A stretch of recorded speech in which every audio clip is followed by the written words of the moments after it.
जल के मर गए, कुछ लोग लापता भी है। उस पर आम आदमी पार्टी ने आरोप लगाया है कि उनके जो मालिक हैं उनका संबंध जो है वो भाजपा से है और वो जो बिल्डिंग है वो कागजों में सील थी, बट एमसीडी की कारस्तानी की वजह से वो चल रही थी। तो सीधा सीधा हमला जो है वो बीजेपी पे बोला है, कैसे आप देखते हैं? मतलब किसी सरकार की इतनी गिरी हुई हरकत हो सकती है, ये आम आदमी पार्टी ने ये भी दिखा दिया है दिल्ली को। एक बिल्डिंग जिसका उस बिल्डिंग के बनने के लीगैलिटी से और फायर सेफ्टी नॉर्म्स से, दोनों से क्या लेना देना हो सकता है? ये दिल्ली का बच्चा बच्चा समझ सकता है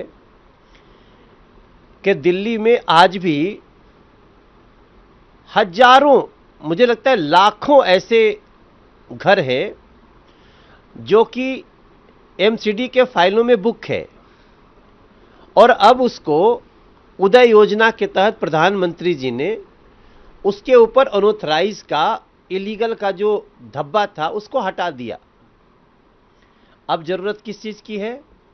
अब जरूरत है उनके घरों में सेफ्टी नॉर्म्स की।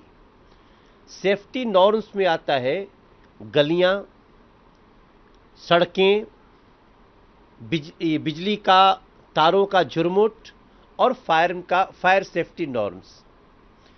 अब फायर सेफ्टी नॉर्म्स अगर दिल्ली सरकार की ठीक नहीं है, उनकी कोई ऐसी तौर तरीके नहीं है कि कैसे हम फायर की सेफ्टी नॉर्म्स करें, एनओसी भी नहीं दिया, तो उस बिल्डिंग को रोका क्यों नहीं?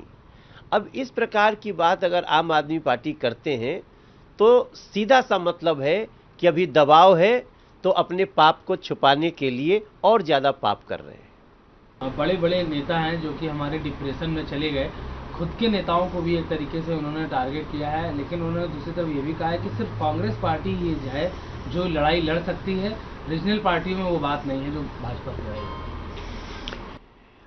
देखिए, मैं अभी समाचार पढ़ रहा था कि कांग्रेस के चिंतन शिविर में अब ये निर्णय लिया गया है कि अब हम भारत तोड़ो के रास्ता को छोड़ेंगे और भारत जोड़ो रास्ते को अपनाएंगे। अब आप सोचिए कि आज इतना समय बाद जब आजादी के अमृत महोत्सव पे हम पहुंच गए हैं, तब कांग्रेस को लग रहा है कि अब भारत जोड़ो का हमें नीति अपनाना चाहिए। आप समझ सकते हैं वो खुद कितने डिप्रेशन में हैं। सच्चाई तो ये है जो कही है राहुल गांधी जी ने कि देखो डिप्रेशन में तो नेता है, लेकिन उसके डिप्रेशन का कारण राहुल गांधी जी ही है। कांग्रेस के नेताओं का डिप्रेशन कोई और नहीं है Rahul ji.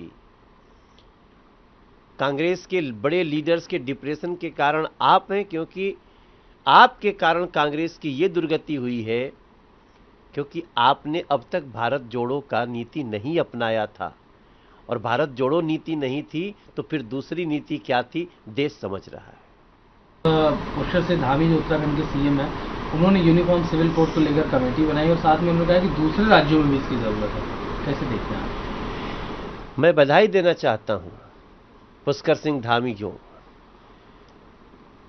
Uniform civil code मुझे लगता है बहुत जल्दी, अब जैसे समाचार आज उत्तराखंड से आया, बहुत जल्दी ये और भी राज्यों से आएगा और मुझे लगता है इसमें मैक्सिमम भारतीय जनता पार्टी के नेतृत्व वाले राज्य होंगे।